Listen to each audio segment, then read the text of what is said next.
You know, in the virtual world of Infinitum, some players are legends. Heck, you could even call them gods. But what happens when one of those gods is forced to bleed? Well, today, we're going to break down one single epic session that started with a few simple errands and ended with the entire game getting turned completely on its head. Okay, so this is the moment the game changed. Imagine this. A small group of adventurers, still kind of riding high from a recent victory, suddenly find themselves cornered by the most feared player in all of Infinitum, Genghis Khan. He already has 7 of the 10 legendary crystals, and he knows they have the 8th. His demand is simple. Give it to him or die. But wait, to really get how insane this standoff is, we've got to rewind a bit. Because this whole high-stakes confrontation, it wasn't the plan at all. The day actually began with a couple of simple side quests. You know, the kind of jobs you take to earn some quick XP and maybe build a little local reputation. So you gotta remember, they were fresh off a really tough adventure in the haunted house. They were definitely looking for something a bit more low-key. So they hit the quest board in Fantasia, ready for what they thought would be just another day's work. Their first job comes from Flimwick, the local fireworks maker, and the task seems easy enough. Deliver this sealed crate to a farmer just outside the city. But here's the catch. Flimwick has one very specific, very firm instruction. Do not, under any circumstances, open the package.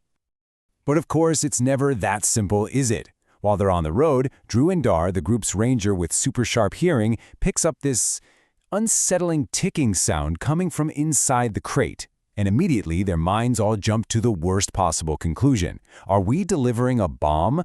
Suddenly, this simple quest has a huge moral and, yeah, a potentially explosive dilemma.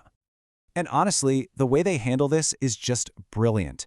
They debate opening it, for sure, but then they think, wait, what if opening it is the trigger? So they wisely decide against it. Instead, they get to the farm, warn the farmer to stand back, and explain the whole situation. And the farmer, he just laughs. Turns out, it's not a bomb at all. It's a hydrothermal heater for his well. And yeah, it has to be opened underwater, otherwise it will explode. So, crisis averted, they even stick around and help him install it. So, with the heater safely installed and a reward of some cool fireworks in hand, the group heads back to the quest board. But the next posting, well, it's a lot more serious. A different farmer's daughter has gone missing. Her last known location, the family well. The team accepts the quest without a second thought. Alright, so this next quest kicks off as a simple search and rescue, but it very quickly uncovers something, well, something ancient and really dangerous, just lurking right beneath the farmlands. So the investigation begins. The party finds the girl's footprints leading right up to the well, but none leading away from it. It's a treacherous 80-foot drop, but Arya, the group's stealthy rogue, bravely rappels down. At the bottom, though, she doesn't find the girl. She finds the body of a lizard folk and a hidden underwater tunnel. So the whole party descends and makes their way through these cramped, claustrophobic tunnels. Deep inside, they finally find what they're looking for, a hidden chamber. And there she is, the missing girl, bound and gagged, surrounded by her captors, a whole group of hostile lizard folk. And what's really fascinating here is just how quickly things go off the rails. The team wanted to reason with them, try to talk it out. But the lizard folk, they attack on sight, screaming that the girl killed one of their own. After a pretty fierce battle, the survivors do something really bizarre. They surrender by literally melting into the cavern walls. But Mercy? Yeah, that's not what happens. In a move that absolutely stuns her own party, Antonella, the group's powerhouse barbarian, just flies into a rage. As the quote says, she starts attacking the walls themselves, slaughtering the surrendered lizard folk. It's this brutal, totally unsettling moment that the party kind of tries to rationalize away, but it's a seriously dark turn for her character. With the girl rescued, the party heads back to the city. Mission accomplished, right? Wrong. This is where their day takes one final, incredibly dangerous turn. They are not alone. Out of nowhere, he's just there. Genghis Khan teleports directly in front of them.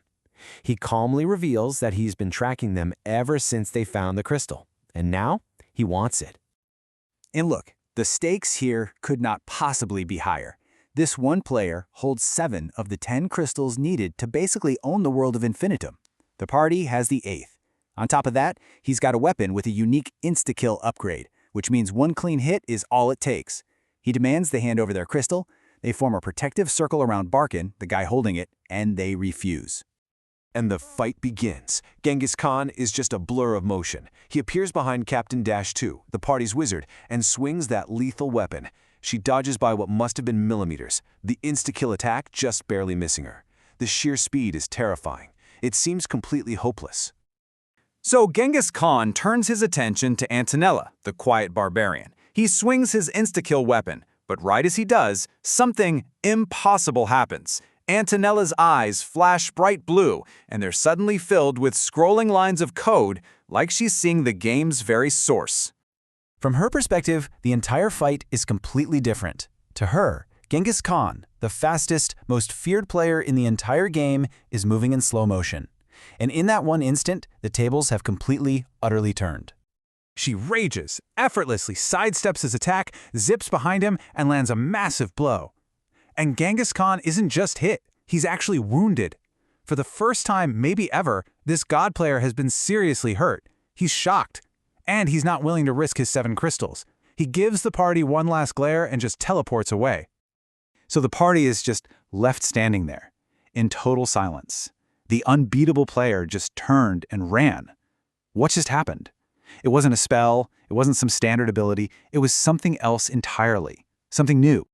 And as they're trying to process this, their minds race all the way back to their very first day logging into Infinitum.